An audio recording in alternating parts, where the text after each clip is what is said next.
አክራሪ ነበርኩ። አክራሪ ቢሉ አክራሪ መሰለ እንዴ? አክራሪው እየገባህ ነው። አክራሪ ነኝ ብለህ የለ እንዴ? አክራሪ ከሆንክ ይሄን እንዴት መጽሐፍ ቅዱሳዊ ስርዓት እንዴት አታውቅም? ይሄን የቤተክርስቲያን ስርዓትነት እንዴት አታውቅም? ምንድነው ውስጡ ላይ ያለው? ውሃ ነው? ዘይት ነው? ቅባት ነው? ጽዋ ውስጥ ምንድነው ግን ያለው ሲል ፓስተርህ ጠላ ብለህ ህዝቡ ምናምን ይስቃል። በቃ ልክ ሌላ ነገር ጠላ ነው የሚሞላው።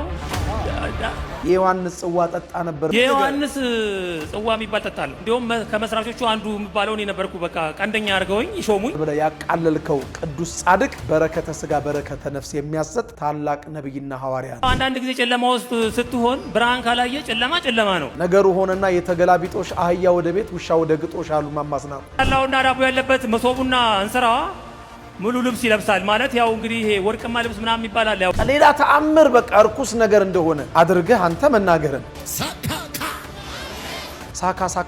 ሳካ ምናምን ሲል ትሰማዋለህ። የአርሴናል ተጫዋቹን ባካዮ ሳካን ይሁን አላውቅም። እናንተ ከብሉይ ኪዳን ስትጠቅሱ ለተቀረጸ ምስል አትስገዱ ብላችሁ ትክክል ናችሁ። እኛ ደግሞ የተቀረጸ ምስል ስራ ያለው እግዚአብሔር ነው ብለን ከብሉይ ኪዳን ስንጠቅስ ልክ አይደለንም። 11ኛው መቶ ክፍለ ዘመን አሪፍ ወይስ የ21ኛው መቶ ክፍለ ዘመን አራዶች ናችሁና?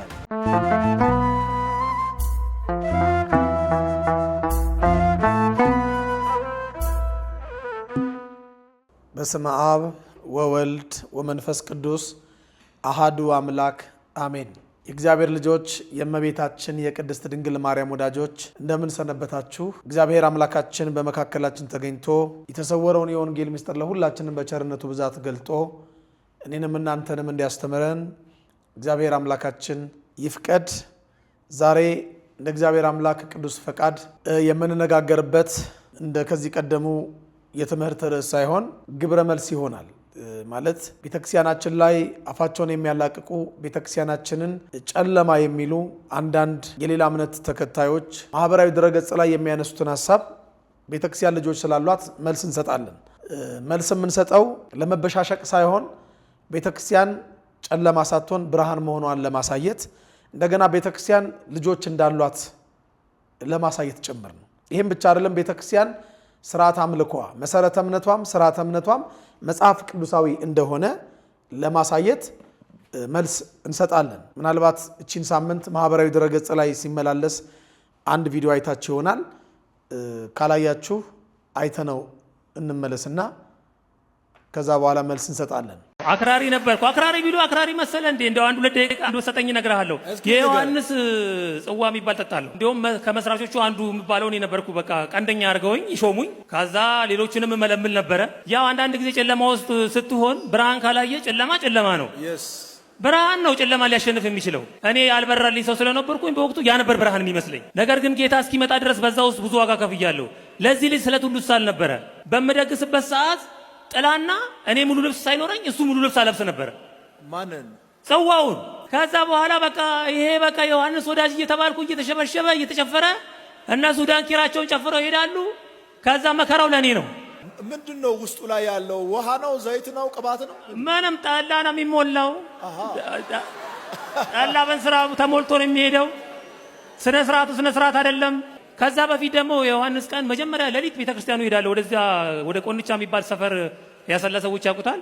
እዛ ሄድና ከፎቶ ጋር መፋጠጥ ነው። ከፎቶ ጋር ዮሐንስ አንተ ታውቃለህ፣ ልጄ ላንተ ሰጥቼዋለሁ፣ አንተ ማርልኝ ይለዋለሁ። እሱም ያየኛል፣ እኔም አየዋለሁ። ምንም የለም። በቤትም አለ በፍሬም አሰርቼ። እውነቴን ነው የምልህ፣ ሰው እንዳለኝ እኮ ነው። በቤት አለ በፍሬም ተሰርቶ፣ በቤት ውስጥም አለ። የዛ ቀን በሱ ጋር ዲኮሬሽን መብራት ተጠምጥሞ፣ ይሄ ዲም ላይት መብራት ማለት ነው። በቃ እሱን እንዲገልጽ ይመስላል ይደረግ ነበረ። እንግዲህ ቪዲዮውን እንዳያችሁት ነው። አንድ ወንድም ክረስት አርሚ ቸርች ወይም እዩ ጩፋ ቸርች ሄዶ ኦርቶዶክስ ውስጥ እያለ አክራሪ ነበርኩ ይላል። እያንዳንዱ የተናገረውን ነገር እየነቀስን እያወጣን ነው መልስ የምንሰጠው። አክራሪ ነበርኩ፣ የዮሐንስ ጽዋ ማህበር መስራች እንደነበረ የማህበሩም ሙሴ ወይም ሊቀመንበር እንደነበረ ይናገራል። በመጀመሪያ ደረጃ አክራሪ ነበርኩ ከሚለው ሐሳቡ እንነሳ እስቲ። በክርስትና እምነት አክራሪ የሚባል ነገር አለ። ምናልባት በሌሎች ሃይማኖቶች ወይም የሃይማኖት ተቋማት ውስጥ አክራሪ የሚባል ነገር ሊኖር ይችላል። በክርስትና ውስጥ ግን አክራሪ የሚባል ነገር የለም። ሊል የፈለገው ምንድነው? በጣም በቃ ጠንካራ ጠባቃ ምናምን ክርስቲያን ነበርኩ ለማለት ነው። ሲጀመር ጠንካራ ክርስቲያን ሃይማኖቱን አይክድም። ማይተቡን አይበጥስም። ጠንካራ የሚባል ክርስቲያን መሰረቱ በአሸዋ ላይ ሳይሆን በአለቱ በወንጌል ላይ የተመሰረተ ነው። አንተ ግን በድቡሽት ወይም በአሸዋ ላይ የተመሰረተ እምነት እንዳለ ከሚያሳብቅብ ነገሮች አንዱ ገና ንግግርን ስትጀምር አክራሪ ነበርኩ ብለን የጀመርከው በሰውኛው እኛም አንዳንድ ጊዜ ሌሎች ሰዎች ወደ ፕሮቴስታንት እምነት ወይ ወደ ሌላ ሃይማኖት ከኦርቶዶክስ ሽፍት ሲያደርጉ ምናወራው ወሬ አለ በሰውኛው እገሌ እኮ በጣም አክራሪ ነበረች እገሌ እኮ በስማም ይገርማል በጣም አክራሪ ነበር እንላለን። እንዴት ብለን ስንጠይቃቸው በቃ ይጾማል እስከ 9 ነው የሚጾመው፣ ጽጌ ጾም ይጾማል፣ ጳጉሜን ይጾማል። በቃ ጠዋት ምናምን እኔ ወደ ቢሮ ሲሄድ የት ነው የምትሄደው ስለው ጸበል ልጠመቅ ነው የሚልህ በጣም በቃ ምናምን ይልሃል። እና እነዚህ ናቸው ግን ለአክራሪነት መስፈርት እነዚህ ናቸው። ግራ ይገባናል አንዳንዴ ለሰዎች የምንሰጣቸው ስም ወይም ደግሞ አክራሪ እገሌ አማኝ ነው ብለን የምንሰይመው ስያሜ ትንሽ መጽሐፍ ቅዱስ የምናቅ ሰዎች አክራሪ ብለው የጠየቁ የነገሩንን ሰው ህይወት ስንመረምረው ይሄ ሰው ምንም አይነት የክርስትና ህይወት የሌለው ሰው ነው። በልማድ ይመላለስ የነበረ ሰው አክራሪ ነው ብለው ሰዎች ስም የሰጡት ሰው አንገቱ ላይ ማዕተብ ለምን እንዳደረገ መጽሐፍ ቅዱሳዊ ጥቅስ ጠቅሰ አብራራልን ብንለው የማያብራራ ነው። ለምንድነው ቤተክርስቲያን የምትሳለመው ብለን ብንጠይቀው መልስ መስጠት የማይችል ሰው ነው፣ ግን አክራሪ ነው የሚባለው። ለምንድነው የቤተክርስቲያን አጥርና ቅጥር በርና መስኮት የምትሳለመው ብለን ብንጠይቀው ይሄን በጣም ትንሽ መሰረታዊ ጥያቄ እንኳን ብንጠይቀው መልስ መስጠት የማይችል ሰው ነው። አክራሪ ተብሎ በሰዎች ዘንድ የሚነገረው ማለት ነው። አክራሪ ነበርኩ ይላል ይሄ ሰው። ምን እንዳከረረ ቸሩ መድኃኔዓለም የሚያውቀው። አክራሪ ግን የሚባል ክርስቲያን በቤተ ክርስቲያን ትውፊትም ስርዓተ እምነትም የለም። በቃ ምናልባት በሌሎች ሊኖር ይችላል። እሱን ያው እናንተ ታውቁታላችሁ። ሌላው ይሄ እንግዲህ አክራሪ ነኝ ባዩ ወንድማችን የዮሐንስን ጽዋ እጠጣ ነበረ።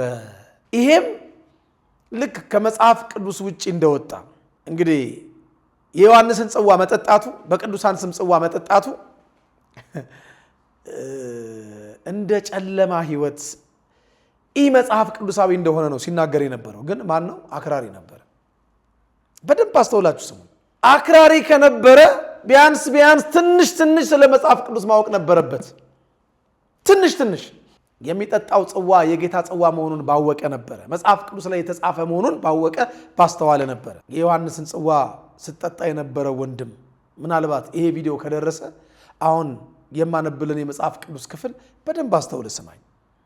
በመጀመሪያ ደረጃ በዮሐንስም ይሁን በቅዱስ ጳውሎስም በቅዱስ ጴጥሮስም በየትኛውም ቅዱስ ስም የምትጠጣውም ጽዋ የምታጠጣውም ጽዋ መጽሐፍ ቅዱሳዊ ነው። የቅዱሳኑን ስም በጽዋ ማህበር መሰየማችን ለመርገም ሳይሆን ለበረከት ነው።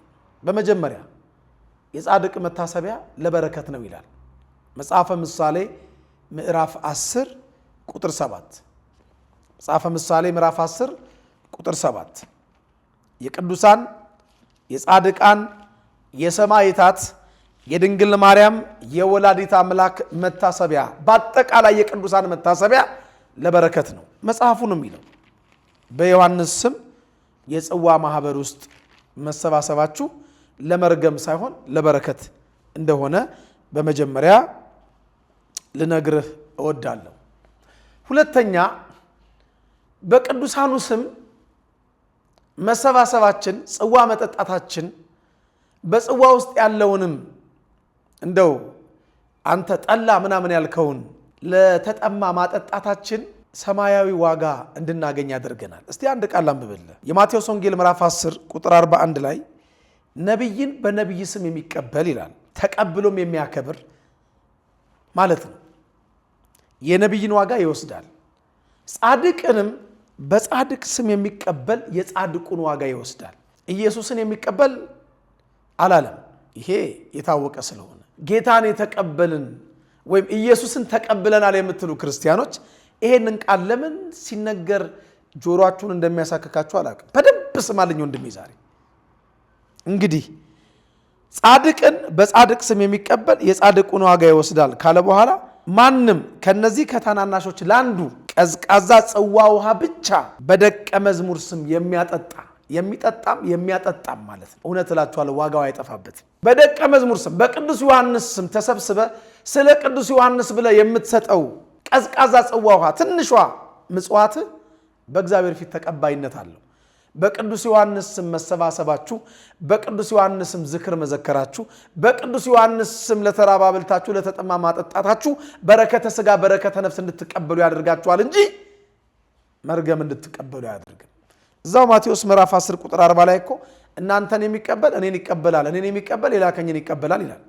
በጣም የሚገርም ነገር ቅዱሳንን ሳይቀበሉ ጌታን ተቀብያለሁ ማለት ራሱ እኮ በጌታ ዘንድ ተቀባይነት እንዳይኖረን ያደርጋል። እደግመዋለሁ። ቅዱሳንን እግዚአብሔር ያከበራቸውን ሳይቀበሉ እግዚአብሔር ወልድ ክርስቶስ ኢየሱስን ተቀብያለሁ ማለት በእግዚአብሔር ፊት ተቀባይነት እንዳይኖረን ያደርጋል። ቃሉ ነው የሚለው እነሱን መቀበል እግዚአብሔርን መቀበል ስለሆነ እናንተን የሚቀበል እኔን ይቀበላል ስላለ ጌታ ኢየሱስ ክርስቶስ ማቴዎስ 10 ቁጥር 40 ላይ ቅዱሳኑን ማክበር እግዚአብሔርን ማክበር ነው። ቅዱሳኑን መናቅ እግዚአብሔርን መናቅ ነው። ለዚህ እኮ ነው የሐዋርያት ሥራ ምዕራፍ 9 ቁጥር 1 ጀምሮ የቀድሞ ሳውል ያሁኑ ቅዱስ ጳውሎስ ክርስቲያኖችን ከሹማምንት ከመኳንንት ከሊቀ ካህናቱ ደብዳቤ እየተቀበለ ሲያሳድድ ጌታ በደማስቆ በረሃ ተገልጦ ምንድን ነበር ያለው? ሳውል ሳውል ስለምን ታሳድደኛለህ ያለው እንጂ ስለምን ታሳድዳቸዋለህ አላለም። ለምን? ቅዱሳኑን ማሳደድ ጌታን ማሳደድ ስለሆነ፣ ቅዱሳኑን መቀበል ጌታን መቀበል ስለሆነ፣ ቅዱሳኑን ማክበር እግዚአብሔርን ማክበር ስለሆነ በቅዱሳኑ ስም በመጥምቀ መለኮት በቅዱስ ዮሐንስ ስም በቅዱስ ዮሐንስ ወልደ ነጎድጓድ ስም መሰባሰባችሁ በረከት ያሰጥ እንደሆነ እንጂ መርገም አያሰጥም። የዮሐንስ ጽዋ ጠጣ ነበር ብለ ያቃለልከው ቅዱስ ጻድቅ በረከተ ሥጋ በረከተ ነፍስ የሚያሰጥ ታላቅ ነብይና ሐዋርያ ነው። ምናልባት ፍጡር ስለሆነ ምናምን ብሎ ያው አጋፋሪ እንዴት በዮሐንስ ስም ምናምን ብሎ ይሆናል። በነገራችን ላይ ራሱ እኮ ኢየሱስ ክርስቶስ ስለ ቅዱስ ዮሐንስ ሰብኳል። እኛ ስለ ቅዱሳን መስበክ ስለ ቅዱሳን መመስከር ለቅዱሳን መታሰቢያ ማድረግ የተማርነው ከአምላካችን ከጌታችን ከመድኃኒታችን ከኢየሱስ ክርስቶስ ነው። አነብልሃለሁ። የማቴዎስ ወንጌል ምዕራፍ 11 ቁጥር 11 ደስ የሚለው ነገር ኦርቶዶክሳዊት ተዋሕዶ ቤተክርስቲያናችን ለእያንዳንዱ ጥያቄ መጽሐፍ ቅዱሳዊ መልስ አላት። አነብዋለሁ። ከሴቶች ከተወለዱት መካከል ከመጥምቁ ዮሐንስ የሚበልጥ አልተነሳም። ማቴዎስ 11 ቁጥር 11 ከሴቶች መካከል ከተወለዱት ቅዱሳን ሁሉ ይልቅ ከድንግል ማርያም ከወላዲት አምላክ በስተቀር መጥምቀ መለኮት ቅዱስ ዮሐንስን የሚበልጥ በጸጋ እንዳልተነሳ ኢየሱስ ክርስቶስ መስክሯል። አንብበው። ይህም ብቻ አይደለም። ያቺ ጌታችን መድኃኒታችን ኢየሱስ ክርስቶስ በዘመነ ስጋዌው ወይም በመዋዕለ ስብከቱ ሲመላለስ እጅግ ዋጋው ውድ የሆነውን የአልባስጥሮስ ሽቶ ጸጉሩ ላይ ሰብራ አፍስሳ በእንባዋ እግሩን አርሳ በጸጉሯ ያበሰችውን ሴት ምን እንዳላት ታውቃለህ? የማቴዎስ ወንጌል ምዕራፍ 26 ቁጥር 7 ጀምሮ አንብበው። አንዲት ሴት ዋጋው እጅግ የበዛ ሽቱ የሞላው የአልባስጥሮስ ብልቃጥ ይዛ ወደ እርሱ ቀረበች። በማዕድም ተቀምጦ ሳለ በስምዖን ፈሪሳዊ ቤት ነው። በራሱ ላይ አፈሰሰች። ደቀ መዛሙርቱ ግን ተቆጡና ይህ ጥፋት ለምንድን ነው አሉ። በብዙ ዋጋ ተሽጦ ለድሆች የማይመጸወተው ለምንድን ነው አሉ። ጌታ ግን ይህን አውቆ መልካም ስራ ሰርታልኛለችና ሴቲቱን ስለምን ታዳክሟታላችሁ አለ። ድሆች ሁልጊዜ ከእናንተ ጋር ይኖራሉና እኔ ግን ሁልጊዜ እኔ ከእናንተ ጋር አልኖርም። እርሷም ይህን ሽቱ በሰውነቴ ላይ አፍሳ ለመቃብሬ ያደረገችው። እውነት እላችኋለሁ ይህ ወንጌል በዓለም ሁሉ በማናቸውም ስፍራ በሚሰበክበት እርሷ ደግሞ ለእኔ ያደረገችው ለመታሰቢያዋ ይተረካል፣ ይነገራል አለ። በዓለም ዙሪያ እርሷ ለእኔ ያደረገችው በዓለም ዙሪያ ለመታሰቢያዋ እንዲሆን ይነገራል አለ። መጥምቀ መለኮት ቅዱስ ዮሐንስ አምላኩን ያጠመቀውም ነቢይ ካህን ያደረገውን ስራ እስከ ዓለም ፍጻሜ ድረስ እየመሰከርን በስሙ ዝክር እናደርጋለን፣ መታሰቢያ እናደርጋለን። ጽዋ ማህበር አቋቁመን በስሙ የዮሐንስ ማህበርተኞች እንባላለን። አከተመ። በመጥምቀ መለኮት በቅዱስ ዮሐንስ ስም መጠራታችን ክብራችን ነው። ብዙ ስላልክ እስቲ አጠር እያደረኩ ልመልስልህ። የዮሐንስ ጽዋ ጠጣ ነበር ብለሃል። በቅዱሳኑ ስም መታሰቢያ አድርገን ጽዋ ማህበር መስራታችን መጽሐፍ ቅዱሳዊ ነው። ምናልባት እዚህ ላይ ጥያቄ ካላችሁ ኮሜንት ላይ በደንብ አድርጋችሁ ጻፉልኝ፣ እመልስላችኋለሁ። ኮሜንት ላይ ምንም አይነት ጥያቄ ኑራችሁ። ሌላው ጨለማው ስትሆን ያው የሚታይ ነገር የለም ምናምን ብለሃል። አሁን ይሄን ስርዓት ጨለማ ብለዋል። እንዴት ነው መንፈሳዊ ስርዓት መጽሐፍ ቅዱሳዊው ስርዓት ጨለማ የሚሆነው? እንዴት ነው ነገሩ? ሆነና የተገላቢጦሽ አህያ ወደ ቤት ውሻ ወደ ግጦሽ አሉ ማማስናቁ። ጨለማው ብርሃን፣ ብርሃኑ ጨለማ ለሆነባችሁ ሰዎች እግዚአብሔር አይነ ልቦናችሁን ያብራላችሁ። የኢትዮጵያ ኦርቶዶክሳዊ ተዋሕዶ ቤተክርስቲያን ስርዓተ እምነትም መሰረተ እምነትም በመጽሐፍ ቅዱሳዊው እይታ ሲታይ ጨለማ ሳይሆን ብርሃን ነው። ብርሃን ነው። ግን ጨለምተኛ ለሆናችሁት ለናንተ መጽሐፍ ቅዱሱ ላልገባችሁ የእግዚአብሔርን ቃል ሳታውቁ አክራሪ ነበርኩ ብላችሁ ጽዋ ማህበር ብቻ በእግር ስትመላለሱ የነበራችሁ በእግረ ልቡናችሁ ማትመላለሱ የነበራችሁ አንዳንዶች ቤተክርስቲያናችን ጨለማ ከመሰለቻችሁ ቤተክርስቲያናችን ብርሃን ነች። ብርሃን ነች፣ ጨለማ አይደለችም። ጨለማ ውስጥ ስትሆን ብለ ነበር። ሌላው ጽዋ የሚለውን ልክ አምልኮተ ባዕድ ስትፈጽም እንደነበረ በጽዋ ውስጥ ጠላ ነበረ ስትል በጽዋ ውስጥ ምንድነው ግን ያለው ሲል ፓስተርህ ጠላ ብለ ህዝቡ ምናምን ይስቃል። በቃ ምናምን ልክ ሌላ ነገር። እስቲ ወንጌል ምን እንደሚል እንመልከት። ጌታ መድኃኔዓለም ክርስቶስ ስጋዬ ነው ደሜ ነው ያለው ምንድነው? አንተ ዳቦና ጠላ ብለሃል። ልክ ዳቦና ጠላ ሌላ ነገር እንደሆነ ማለት ነው። መርገም እንደሆነ ዳቦና ጠላ ልክ እርኩሰት እንደሆነ እስቲ አምላካችን ጌታችን መድኃኒታችን ኢየሱስ ክርስቶስ የተናገረውን የማቴዎስ ወንጌል ምዕራፍ 26 ቁጥር 26 እና ወደ ጽዋው እናልፋለን። ወደ ጽዋ ማህበሩ አንደኛ ማን ነው? የማቴዎስ ወንጌል ምዕራፍ 26 ቁጥር 26 ሲበሉም ኢየሱስ እንጀራን አንስቶ ባረከ። እንጀራን አንስቶ ህብስት አንስቶ ወይም ዳቦ አንስቶ ባረከ። ለደቀ መዛሙርቱም ሰጠና እንካችሁ ብሉ፣ ይህ ስጋዬ ነው አለ። ስጋዬን ይመስላል አላለም እኮ ስጋዬ ነው አለ። ዳቦ እንጀራ አንስቶ ምናምን ልትል ነው? ቅድም ዳቦና ጠላ እንዳልከው ማለት ነው። ከዛስ ጽዋንም አንስቶ ይላል። ምንን አንስቶ? ጽዋንም አንስቶ አመስግኖም ሰጣቸው፣ እንዲህም አለ ሁላችሁ ከእርሱ ጠጡ፣ ስለ ብዙዎች ለኃጢአት ይቅርታ የሚፈስ የአዲስ ኪዳን ደሜ ይህ ነው አላቸው። ከዛስ ጽዋ ውስጥ ያለው ምንድን ነው? የወይን ፍሬ እኮ ነው። የወይን ጭማቂ እኮ ነው። ወይም ወይን ጠጅ ምንለው እኮ ነው። ዝቅ ብላ አንብበው። ነገር ግን እላችኋለሁ በአባቴ መንግስት ከእናንተ ጋር ከዚህ ከወይን ፍሬ አዲሱን እስከምጠጣበት እስከዚያን ቀን ድረስ ከዛሬ ጀምሮ አልጠጣውም አላቸው። ከወይን ፍሬ የወይን ጠጅ ነው። ጠላ ምናምን ዳቦ ያልከው ማለት ነው። አሁን ለማያውቅ ሰው ምናምን ያሉት እዛ የተሰበሰቡት የሳቁት አዳራሽ ውስጥ ሌላ ተአምር በቃ እርኩስ ነገር እንደሆነ አድርገህ አንተ መናገር ነው። በጣም የሚገርማችሁ ቅዱስ ጳውሎስ እንደውም ለቆሮንቶስ ምእመናን ይህንን ግልጽ ባለ ቋንቋ የአጋንንትን ጽዋና የጌታን ጽዋ ልጠጡ ግን አይገባም እያለ ይዘረዝራል። አነበዋለሁ። አንደኛ ቆሮንቶስ ምዕራፍ 10 ምናልባት ጣዖት የምናመልክ ከመሰላችሁ ጣዖት አናመልክም። እኛ እግዚአብሔርን ነው የምናመልከው። በመድኃኔዓለም ስም፣ በድንግል ማርያም ስም፣ በሊቀ መላእክት በቅዱስ ሚካኤል ስም፣ በጻድቁ አባት በአቡነ ገብረ መንፈስ ቅዱስ፣ በአቡነ ተክለ ሃይማኖት፣ በመጥምቀ መለኮት በቅዱስ ዮሐንስ፣ በቅድስት አርሴማ ወዘተ በቅዱሳኑ የምንጠጣው ጽዋ የበረከት ጽዋ ነው። መጽሐፍ ቅዱሳዊ ነው። እንዴት ደስ ይላል ኦርቶዶክሳዊ መሆን። ከኦርቶዶክሳዊ ተዋሕዶ ቤተክርስቲያን ከመወጣ እግዚአብሔር ስጋዬን ከነፍሴ ነፍሴን ከስጋ ያወጣ። ሁሌ የምለው ቃል ነው። አሜን። ደስ ይላል ኦርቶዶክሳዊነት። መቼ ስናቃት፣ በሩቅ ስናቃት አይደለም። የጽዋ ማህበርተኛ ሆነን በወር አንዴ እየተሰበሰብን ራሳችንን አክራሪ ኦርቶዶክስ አድርገን ስንስል አይደለም። ወንጌል የሚሸት ህይወት ሲኖረን ነው ያኔ ኦርቶዶክሳዊነት ደስ የሚለን። አነበዋለሁ። አንደኛ ቆሮንቶስ ምዕራፍ 10 ቁጥር 14 ጀምሮ ስለዚህ ወዳጆች ወይ ጣዖትን ከማምለክ ሽሹ፣ ልባሞች እንደመሆናችሁ እላለሁ። የምንባርከው በረከት አስተውሉ። የምንባርከው የበረከት ጽዋ ከክርስቶስ ደም ጋር ህብረት ያለው አይደለምን? የምንባርከው የበረከት ጽዋ ከክርስቶስ ደም ጋር ህብረት ያለው አይደለምን? ይሄ ነፍስ የተለየው መለኮት የተዋሃደው የአምላካችን የጌታችን የመድኃኒታችን የኢየሱስ ክርስቶስ ክቡር ደሙን የሚያመለክት ቃል ነው። የምንቆርሰውስ እንጀራ የምንቆርሰውስ ዳቦ ከክርስቶስ ስጋ ጋር ህብረት ያለው አይደለምን? እንዲህ እያለ ይዘረዝርና ቁጥር 21 ላይ እንዲህ ይላል። ቁጥር 20 ጀምሮ እንደውም ከቁጥር 18 ጀምሮ ላንብበው። በስጋ የሆነውን እስራኤልን ተመልከቱ።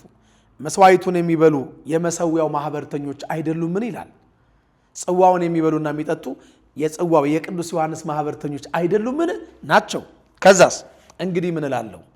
ለጣዖት የተሰዋ ምናምን ነው ላለሁ ምናምን ነው ላለሁን ወይስ ጣዖት ምናምን እንዲሆን ላለሁን? አይደለም። ነገር ግን አሕዛብ የሚሰውት ለአጋንንት እንዲሆን እንጂ ለእግዚአብሔር እንዳይሰው እላለሁ አለ። አሕዛብ የሚሰውት ከአጋንንትም ጋር ማህበርተኞች እንድትሆኑ አልወድም ካለ በኋላ የጌታን ጽዋና የአጋንንትን ጽዋ ልትጠጡ አትችሉም፣ ከጌታ ማዕድና ከአጋንንት ማዕድ ልትካፈሉ አትችሉም ይላል። አከተመ። አምላኩን ያጠመቀውን የመጥምቀ መለኮትን ስም እየጠራን የአጋንንት ጽዋ ልንለው አንችልም። መጥምቀ መለኮት እኮ ነው የኢየሱስ ክርስቶስ አጥማቂ ቅዱስ ዮሐንስ። የእግዚአብሔርን ስም እየጠራን አባታችን ሆይ ብለን እየጸለይን ጽዋው የእግዚአብሔር እንጂ የአጋንንት ጽዋ ሊሆን አይችልም። እኛ የአጋንንትን ጽዋና የጌታን ጽዋ የለየን ክርስቲያኖች ነን። ግልጽ ነው። እዛው አንደኛ ቆሮንቶስ ምዕራፍ 11 ቁጥር 23 ጀምሮ እስቲ ደግሞ አንብበው ምን እንደሚል። ለእናንተ ደግሞ አሳልፌ የሰጠሁትን እኔ ከጌታ ተቀብያለሁና ጌታ ኢየሱስ አልፎ በተሰጠበት በዚያች ሌሊት እንጀራን አንስቶ አመሰገነ፣ ቆርሶም እንካችሁ ብሉ፣ ይህ ስለ እናንተ የሚሆን ሥጋዬ ነው፣ ይህን ለመታሰቢያዬ አድርጉት አለ። እንደዚሁም ከእራት በኋላ ጽዋውን አንስቶ ይህ ጽዋ በደሜ የሚሆን አዲስ ኪዳን ነው፣ በጠጣችሁት ጊዜ ሁሉ ለመታሰቢያዬ አድርጉት አለ። ይህን እንጀራ በበላችሁ ጊዜ ሁሉ ይህንንም ጽዋ በጠጣችሁ ጊዜ ሁሉ ጌታ እስኪመጣ ድረስ ሞቱን ትናገራላችሁና ይላል። እኛም ያን ጽዋ በጠጣን ቁጥር ያን ጽዋ አንስተን ባርከን በጠጣን ቁጥር ያንን ህብስት ወይም ዳቦ አንስተን ባርከን ጸልየን በበላን ቁጥር የክርስቶስን ሥጋና ደም በቤተ መቅደሱ እየተፈተተ ነፍስ የተለየው መለኮት የተዋሃደውን ስንበላ ስንጠጣ ሁልጊዜ ቀራንዮውን እያስታወስን እንበላለን፣ እንጠጣለን። አምላካችንን ሁልጊዜ እናስታውሳለን። የጽዋ ማህበርተኛ መሆን መጽሐፍ ቅዱሳዊ እንጂ ከመጽሐፍ ቅዱስ ውጭ ወጣ አይደለም። ጆሮ ያለው መስማትንስ ይስማ። በደንብ አድርገህ አንብበው። ጠላ ምናምን ያልከው እንግዲህ መልስ ሰጥቼ ይልሃለሁ። ጌታም ወይኑን አንስቶ ነው የባረከው። ጽዋውን አንስቶ ባረከ ስል ባዶ ጽዋ አይደለም፣ በውስጡ ያለው ወይን ነው። እሺ ወንድሜ፣ ሌላው ከፎቶ ጋር ስፋጠጥ ብለሃል። ከመጥምቀ መለኮት ከቅዱስ ዮሐንስ ፎቶ ጋር ምናምን እያልክ አፊዛሃል። እስራት እንዳይበዛባችሁ አታፊዙ ይላል የእግዚአብሔር ቃል። አፊዛሃል ፎቶ ምናምን ብለህ ያ የኛ ላይ ያዋለው ምናምን ብለህ። እኛ ግን ቅዱሳን ስዕላት እንላለን፣ አክብረንም እንይዛለን። ቅዱሳን ስዕላትን መጽሐፍ ቅዱስ እንዴት አክብረን መያዝ እንዳለብን የእግዚአብሔር ክብር በእነሱ ላይ እንዴት እንደሚገለጥ መጽሐፍ ቅዱሳዊ ጥቅስ እየጠቀስኩ እነግርሃለሁ። ሲጀመር ስዕላትን ሳሉ ያለው እኮ እግዚአብሔር እኮ ነው። ስለማናውቅ ነው። መጻሕፍትንና የእግዚአብሔርን ኃይል ስለማናውቅ ብዙ ጊዜ አፋችን እንዳመጣልን እንናገራለን። የማቴዎስ ወንጌል ምዕራፍ 22 ቁጥር 29 ላይ መጻሕፍትንና የእግዚአብሔርን ኃይል አያውቁምና ይስታሉ ይላል። መጻሕፍትን አለማወቅ ነው፣ የእግዚአብሔርን ኃይል አለማወቅ ነው። አልፈርድብም። ኦሪት ዘጸአት ምዕራፍ 25 እስቲ ሙሉን አንብበው። ከቁጥር 1 ጀምሮ ስታነበው ታገኘዋለህ። ቁጥር 18 ላይ እኔ ያነብልሃለሁ። አሁን ሁልጊዜ እናንተ ለተቀረጸ ምስላት ስገዱ ምናምን ይላል ብላችሁ የምትጠቅሱት ዘጸአት 20 ላይ ያለውን ቃል አይደል? ኦሪት ዘጸአት ላይ የተቀረጸ ምስል ማለት እዚህ ኦሪት ዘጸአት ምዕራፍ 20 ላይ ጌታችን እግዚአብሔር የተናገረው ስለ አምልኮተ ጣዖት፣ ስዕለ ፀሐይን፣ የእሪያን ስዕል ወይም ደግሞ የፀሐይን፣ የኮከብን፣ የጨረቃን፣ የትላልቅ አራዊትን ስዕል ማለት እንጂ ቅዱሳን ስዕላትን ማለት አይደለም። ዘጸአት 20 ምዕራፍ 4 ላይ የተቀረጸውን ምስል ላንተ አታድርግ፣ አትስገድላቸውም፣ አታምልካቸውም ይላል። ይሄ የተቀረጸ ምስል ያለው ሌላ ነው። ዘጸአት 20 ላይ ለተቀረጸ ምስል አትስገድ ያለ እግዚአብሔር ዘጸአት 25 ላይ ኪሩቤልን ቅረጽ ይላል እንዴ? በስርየት መክደኛው አድርግ፣ ከቃል ኪዳኑ ታቦት በላይ ክንፉን እንደዘረጋ አድርገህ ሳል ቅረጽ ይላል እንዴ? እግዚአብሔር እንዳንተ ሁለት አፍ ያለው አምላክ አይደለም ወንድሜ። ስዕል ሳል ቅረጽ ያለው መጀመሪያ የተሳለው ስዕል የመላእክት ስዕል ነው። እሱም ስዕለ ኪሩብ ነው። ዘጸአት 25 ቁጥር 18 አነብልሃለሁ። በታቦቱም ውስጥ እኔ የምሰጥህን ምስክር ታስቀምጣለህ። ከጥሩ ወርቅም ርዝመቱ 2 ክንድ ተኩል ወርዱም 1 ክንድ ተኩል የሆነ የስርየት መክደኛ ስራ። 2 ኪሩቤል ከተቀጠቀጠ ወርቅ ስራ። በስርየት መክደኛውም ላይ በሁለት ወገን ታደርጋቸዋለህ። በስርየት መክደኛውም ጋር አንዱን ኪሩብ በአንድ ወገን ሁለተኛውንም ኪሩብ በሌላ ወገን አድርገህ ትሰራዋለህ ካለ በኋላ ኪሩቤልም ክንፎቻቸውን ወደ ላይ ይዘረጋሉ። የሚሰራውን የመላእክት ስዕል እኮ ነው የሚነግር። ኪሩቤል ላይ የእግዚአብሔር ኃይል ስለሚያርፍ ይሄን ብቻ አይደለም፣ ሙሉ ማየት ይችላል። መጽሐፈ ነገሥት ቀዳማዊ እስቲ ምዕራፍ 6 ላይ አንድ ቃል እስቲ ላንብብልህ፣ ምናልባት እግዚአብሔር ከረዳህና ከተረዳኸኝ። አንደኛ ነገሥት ምዕራፍ 6 ቁጥር 23 በቅድስተ ቅዱሳንም ውስጥ ቁመታቸው 10 ክንድ የሆነ ከወይራ እንጨት 2 ኪሩቤል ሰራ ይላል። ከወይራ እንጨት 2 ኪሩቤል ሰራ። የኪሩብም አንደኛው ክንፍ 5 ክንድ ነበረ፣ ሁለተኛውም ክንፍ 5 ክንድ ነበረ ይላል። ይዘረዝረዋል። እናንተ ከብሉይ ኪዳን ስትጠቅሱ ለተቀረጸ ምስል አትስገዱ ብላችሁ ትክክል ናችሁ። እኛ ደግሞ የተቀረጸ ምስል ስራ ያለው እግዚአብሔር ነው ብለን ከብሉይ ኪዳን ስንጠቅስ ልክ አይደለንም። የ11ኛው መቶ ክፍለ ዘመን አሪፍ ወይስ የ21ኛው መቶ ክፍለ ዘመን አራዶች ናችሁ እናንተ? እኛ የ3 ዓመት ሕፃን ልጆች ነን፣ መጽሐፍ ቅዱስ ማናቅ። በሚገባ ቋንቋ አንድ ነገር ላስረዳ። ለምንድን ነው በመንፈሳዊው ስርዓት የቅዱሳን ስዕላት አስፈላጊነት ለምንድን ነው ብለህ ብትጠይቀኝ ከጽሁፋዊ መግለጫ ይልቅ ስዕላዊ መግለጫ የበለጠ ለአእምሮ ምቹ ስለሆነ ነው ስዕል እግዚአብሔር ሳል ቀረጽ እያለ የፈቀደው። ዛሬ አንተ እኮ ለምታመልከው ወይም አምነዋለሁ ለምትለው ክርስትና በየዋሻው እኮ መጽሐፍ ቅዱስ ላይ የተጻፉትን ጽሁፎች በስዕል ቅርጻ ቅርጽ እኮ ካታኮምቡ እዛ ደሴት ውስጥ ስለውል የሄዱትን እኮ ነው አባቶቻችን በጽሁፍ እያደረጉ ያንን እያስታወሱ ብዙ ነገር ጽፈው ዛሬ ላለችው ቤተክርስቲያን ትልቅ አስተዋጽኦ ያደረጉት ቅዱሳን ስዕላት ናቸው። ስዕላት ለአእምሮአችን የበለጠ ገላጭ ናቸው። ለምሳሌ ሶስቱን ሕፃናት አናንያን፣ አዛርያን፣ ሚሳኤልን ትንቢተ ዳንኤል ምዕራፍ 3 ቁጥር 16 ጀምረህ ስታይ የእግዚአብሔር መልአክ አዳናቸው፣ ከእሳት አዳናቸው አይደለም? አራተኛ ሆኖ በእሳት ውስጥ ተገኝቶ ይህንን ጽሁፋዊ መግለጫ በስዕላዊ መግለጫ የበለጠ ለአእምሮ ቅርብ ሆኖ ተመቺ ሆኖ ታገኘዋለህ። ስዕሉን ስታይ ሶስቱ ሕፃናት በእሳት ሲቃጠሉ የእግዚአብሔር መልአክ ሲያድናቸው። ለዚህ እኮ ነው ከመጻሕፍት ይልቅ ስዕላት ብዙ ሚሊዮን ዶላሮች የሚያወጡት፣ በብዙ ሚሊዮን ዶላሮች ስዕላት የሚሸጡት ለአእምሮአችን ምቹና ገላጭ በሆነ መልኩ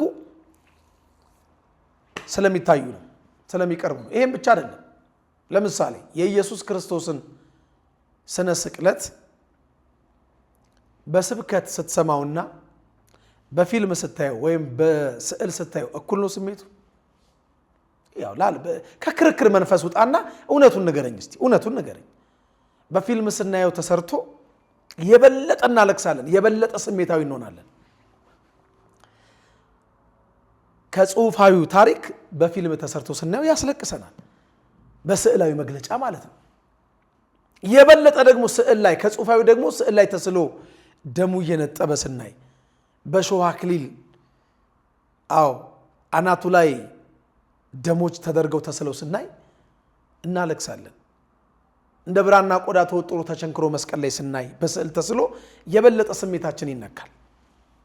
ስዕል ከጽሁፋዊ መግለጫ የበለጠ ስለሆነ ማለት ነው። እየሰማኸኝ ነው? መልካም። ሌላው እኔ ስራ አልሰራም። በቃ እዛ አካባቢ ላይ 12 ሚካኤል፣ ገብርኤል፣ ዮሐንስ እንደዚህ ምናምን የሚባሉ ነገሮች አርሴማ ምናምን ሲባል አሰራም። በቃ በቀኝ ግዛት የተያዘ ሰው ታውቃለህ? ወይም ደግሞ የቆመ እስረኛ፣ እንደ ቆመ እስረኛ ምንም ሳይኖር ቤቴ ገብርኤል ነው ከተባል ቁጭ ትላለህ። አንደኛ በህዝቡ ትገለላለህ። በገብርኤል ቀን ስራ አልሰራም፣ በአርሴማ ቀን ስራ አልሰራም። እንዴ ቤተ ክርስቲያን እኮ ስራ የማይሰራባቸው ቀናቶች ብላ በአዋጅ በስርዓተ እምነቷ ውስጥ የግዝት በዓላት ብላ ያደረገችው የወሰነችው አለ በቀኖና ቤተ ክርስቲያን። ሰንበት ሌላው የመላእክት አለቃ ስለሆነ ክብሩን ለመግለጽ በሊቀ መላእክት ቀን ስራ ሲባል በጣም ብዙ አድካሚ ስራ ባንሰራ መልካም ነው። አክብረ ነው ብንል ካልቻልንስ ሊሰራ የማይወድ አይብላ ነው የሚለው መጽሐፍ። ሁለተኛ ተሰሎንቄ ምዕራፍ 3 ቁጥር 7 ጀምሮ ተመልከት። የባለወልድ የኢየሱስ ክርስቶስን በዓል ለማክበር ከዛ የእመቤታችን የቅድስት ድንግል ማርያም ከፍጡራን ሁሉ በላይ ስለሆነች እናከብራለን። አክብረን እንውላለን። አክብረን አስበን እንውላለን። አንዳንዴ ባህል ሲቆይ ሃይማኖት ይሆንና ከዛ በኋላ መጽሐፍ ቅዱሳዊ ዕውቀታችን የአብዛኞቻችን ኦርቶዶክሳውያን አናሳ ስለሆነ በቃ እጅና እግራችንን አጣጥፈን ቁጭ እንላለን። ቤተክርስቲያን የስንፍና ፈጣሪ አይደለችም፣ ወይም ስንፍናን የምታበረታታ አይደለችም። ወንጌሉ ራሱ እኮ ቀንን የሚያከብር ለጌታ ብሎ ያከብራል ይላል እኮ ሮሜ 14 ቁጥር 6 ላይ ቀንን የሚያከብር ለጌታ ብሎ ያከብራል። እኔ አሁን ለምሳሌ ለቅዱስ ገብርኤል አልሰራም ካልኩኝ መብቴ ነው። ቤተክርስቲያን ግን አላስገደደችም። የቅድስት አርሴማ ቀንን ስራ አልሰራም ካልክ መብት ነው፣ አትስራ። ወሩን ሙሉ ለምን አትሰራ? መብት ነው። እንደዚህ ዓለም ነገስታትና መንግስታት ማንቁርትን ይዛ በጠመንጃ ፈሙዝ አስገድዳ መስራት አለባት አትልም፣ መብት ነው። እንኳን በሌሎቹ ቀናት በሰንበት እንኳን መልካም ስራ መስራት ተፈቅዷል። በሰንበት እንኳን ከእውቀት ማነስ የተነሳ ልክ እንደ አይሁድ ሰንበትን እንደሚያከብሩት ከዘረጉ ሳያጥፉ ከተቀመጡ ሳይነሱ እጃቸው እስኪደማ እስኪቀላ እየታጠቡ ቁጭ ብለው እየበሉ እንዲህ የሚባል የአዲስ ኪዳን ሕግ የላትም ቅድስት ቤተክርስቲያናችን። እኛም ላይ ስንፍና አለ። አላስተማርናችሁ፣ በአብዛኛው ገልጠን አላስተማርናችሁ። የቤተ ክርስቲያን ትክክለኛው ስርዓተ እምነቷ ይሄ ነው። ቀንን የሚያከብር ለጌታ ብሎ ማክበር ይችላል። ሮሜ 14 ቁጥር 6 ላይ ማክበር መብቱ ነው፣ ይችላል። የቅዱሳንን ማክበር ይችላል። እንኳን ለቅዱሳን ለእጅ መታጠብ እንኳን ቀን አለው አይደል? ይከበርለት የለ እንኳን ለቅዱሳን ምን ለኤችአይቪ ኤድስም እኮ ቀን ይከበራል እኮ። የወዛደሮች ቀን የሚባላል። አረ ብዙ ነው፣ ብዙ ቀን አለ እኮ። የሴቶች ቀን አለ፣ የላብ አደሮች ቀን አለ፣ ቫለንታይንስ ወይም የፍቅረኛሞች ቀን አለ። አረ ስንቱ ልዘርዝርላችሁ። እኛ ደግሞ ዛሬ ገብርኤል ነው፣ ዛሬ ሚካኤል ነው፣ ዛሬ ኡራኤል ነው ብለን ደግሞ መብታችን ነው፣ ግን አታስገድደንም። ስራ ብንሰራም አያጸድቀንም፣ አያስኮንንም። ግልጽ ነው። አክራሪው እየገባህ ነው። አክራሪ ነኝ ብለህ የለ እንዴ? አክራሪ ከሆንክ ይህን እንዴት መጽሐፍ ቅዱሳዊ ስርዓት እንዴት አታውቅም? ይሄን የቤተክርስቲያን ስርዓት እምነት እንዴት አታውቅም? አንዳንድ ሰው የሚልህን ወይም አንዳንድ አገልጋይ የሚልህን ባለመመርመር ዝም ብለህ ማድረግ የለብህ። ሁሉን ፈትኑ ይላል እኮ፣ መፈተን አለብህ። አክራሪ ነኝ አላልክም እንዴ? መርምሩ ይላል፣ መመርመር አለብህ። አንደኛ ተሰሎንቄ ምዕራፍ 5 ላይ ላንብብልህ እስቲ። ምን ይላል የእግዚአብሔር ቃል? አንደኛ ተሰሎንቄ ምዕራፍ 5 ቁጥር 19 መንፈስን አታጥፉ፣ ትንቢትን አትናቁ፣ ሁሉን ፈትኑ፣ መልካም የሆነውን ያዙ፣ ከማናቸውም አይነት ክፉ ነገር አቁ ይላል። አንደኛ ተሰሎንቄ ምዕራፍ 5 ቁጥር 19 መፈተን አለብህ፣ መመርመር አለብህ። አንተ ኮምፒውተር አይደለም የተጫነብን ሁሉ ተሸከመ የምትዞረው፣ ወይ ስማርትፎን አይደለም ዝም ብሎ የተጫነብን ተጨነ የምትዞረው እንዴ። አንዳንዴ ይሄ ለብዙዎቻችሁ ምእመናን የሚተላለፍ መልእክት በደንብ አስተውላችሁ ስሙኝ ወገኖች።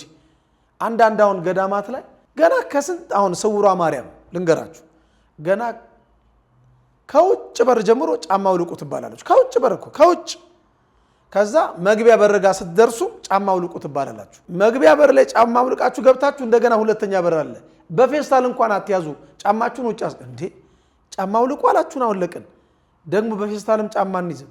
ይሄ ጫማ ለመስረቅ የጫማ ሌቦች ያወጡት ሕግ እንጂ የቤተ ክርስቲያን ሕግ አለ። በድፍረት ነው የምናገረው።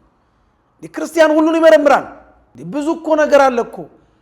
በአምልኮተ እግዚአብሔር ሰበብ በድንግል ማርያም ልደታ ለማርያም ብለን በምናከብረው በግንቦት አንድ እኮ ሰበብ አምልኮተ ጣዖት የሚፈጽሙ ሰዎች አሉ። ፈንዲሻውን እየበተኑ ቂጣውን እየጣሉ አድባሯ መጀመሪያ ትቅመሰው እያሉ አረቄውን እየደፉ መርምሩ። ይሄ ኦርቶዶክሳዊ ስርዓት ነው ወይስ አይደለም? መርምሩ። የጠመጠመው ሁሉ ቄስ አይደለም፣ የተናገረው ሁሉ እውነተኛ አይደለም፣ መጽሐፍ ቅዱስ የጠቀሰው ሁሉ ወንጌላዊ አይደለም። ዲያብሎስም ለጌታ እኮ መጽሐፍ ጠቅሶለታል። የእግዚአብሔር ልጅ ከሆንክ ስላንተ መላእክቱን ያዛል ተብሎ ተጽፏልና ራስን ከዚህ መቅደስ ጫፍ ወርውር አለው። አይ ስላለው ጥቅስ ስለጠቀሰ እኮ አልወረወረም። ከመዝሙር 90 ቁጥር 11 ላይ ዲያብሎስ ጥቅስ ጠቀሰለት። ጌታም ዘዳግም ላይ የተጻፈውን ጠቀሰለት። ጌታ አምላክ እግዚአብሔርን አትፈታተን ተብሎ ተጽፏል አለው። እንዴ ክርስቲያን እንደዚህ ነው። አክራሪ ነኝ ምናምን ብቻ በከንፈር ማለት አይደለም። አክራሪ ከሆንክ እንዴት ይሄን አታውቅም? አክራሪ ነኝ ምናምን ነገር መላእክቱን ስላንተ ያዛል። የማቴዎስ ወንጌል ምዕራፍ 4 ቁጥር 6 ዲያብሎስ እኮ ነው የሚጠቅሰው። እግርን በድንጋይ ከቶ እንዳትሰናከል በእጆቻቸው ያነሳዋል ተብሎ ተጽፏልና የእግዚአብሔር ልጅ እስከሆንክ ወደ ታች ራስን ወርውር አለው። ጌታ አልወረወረም። ጌታ አምላክ እግዚአብሔርን አትፈታተነው ተብሎ ደግሞ ተጽፏል አለው። ኦሪት ዘዳግም ምዕራፍ 6 ቁጥር 16 ላይ ጠቀሰለት። ዘዳግም 6 ቁጥር 16 ላይ እና ቀንን የሚያከብር ለጌታ ብሎ ያከብራል። እናከብራለን። እንግዲህ በስተመጨረሻ አክራሪ ነበርኩ ላልከው ከብርሃን ወደ ጨለማ ሄደ ከጨለማ ወደ ብርሃን ሄድኩ ያልከው እስቲ እነዚህን ቪዲዮዎች ልጋብዝህ። አንተ ሄድክባቸውን ብርሃን ያልካቸውን እያቸው እስቲ። ይህን ነቢይ ተመልክተውን ወደ ተወለድክበት ሀገር አትመለስም ሲለው አሜን ይላል። የት ነው የምትኖረው? ድሮ የት ነበር የምትኖረው? ወላይታ። እግዚአብሔር እንዲህ በለው አለኝ፣ ወደ ተወለድክበት ሀገር አትመለስም አለኝ። አንተ የገባበት ሃይማኖት እንዲህ ነው። ወደ ተወለደበት ሰው ሀገር መመለሱን በደስታ ነው እንጂ የሚቀበለው አትመለስም ሲባል አሜን ይላል። ከዛ ደግሞ ልሳን ብሎ የአርሴናል ተጫዋቹን ባካዮ ሳካን ይሁን አላቅም፣ ሰውየውም የአርሴናል ደጋፊ ይመስለኛል። ሳካ ሳካ ሳካ ሳካ ምናምን ሲል ትሰማዋለህ። ሳካ ሳካካ ሳካካካካ ሳካካ ሳካ ሳካ ወይ መድኃኒዓለም። ከዛ በኋላ ይጨፍራል። ነቢይ ተብሎ ይጨፍራል፣ ይደንሳል። ዳንስ አዳራሹ በሙሉ ናይት ክለብ ነው ይመስለው። ወይ መድኃኒዓለም ወይ አክራሪው የሄድክበትን አየው። ይህም ብቻ አይደለም። እስቲ ይሄኛውንም ልጋብዝህ። ያው ጌታ ምስክር ዱባይ ምድር ላይ ወርቅ ቤት እግዚአብሔር ሲሰጥሽ አይቻል።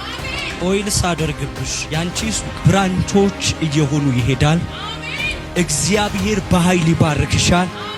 የተደገመብሽ ድግምት በሙሉ ፈርሷል። ነይ ይላታል። ዘይት ቀባሻለሁ። ዱባይ ያለሽ ሱቅ በሙሉ በቃ ብራንች በብራንች ነው የሚሆኑ ይላታል። ዘይት ቀብቶ ማለት ዘይት የሚቀባው የንግድ ተቋም ብራንች በብራንች ቅርንጫፍ በቅርንጫፍ ለማድረግ ነው።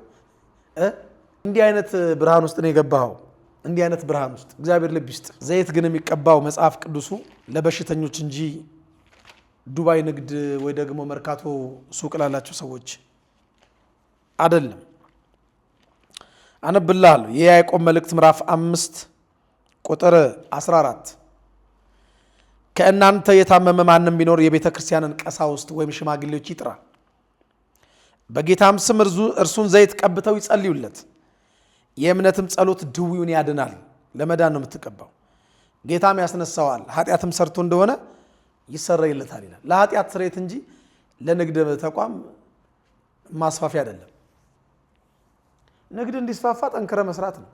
በተለያዩ ማህበራዊ ድረገጽ ላይ ማስታወቂያ እያሰራ ያው ያለ ማስታወቂያ የሚሰራ ንግድ የጋን ውስጥ መብራት ነው ብለህ ሌሎችን ሜቶዶች መጠቀም ነው እንጂ እንዲህ አይነት ቦታ ገብተህ ብርሃን በራልኝ አልክ። ሰማነውን ቃል እግዚአብሔር አምላካችን ይባርክልን። አምኖ ከመካድ ቀርቦ ከመራቅ ክርስትናን ጀምሮ ከማቋረጥ ይሰውረን። እግዚአብሔር አምላካችን ተዋህዶ ሃይማኖታችንን ይጠብቅልን። እግዚአብሔር አምላካችን የኔንም የናንተንም መጨረሻችንን በቸርነቱ ብዛት ያሳምርልን። ወስብሐት ለእግዚአብሔር።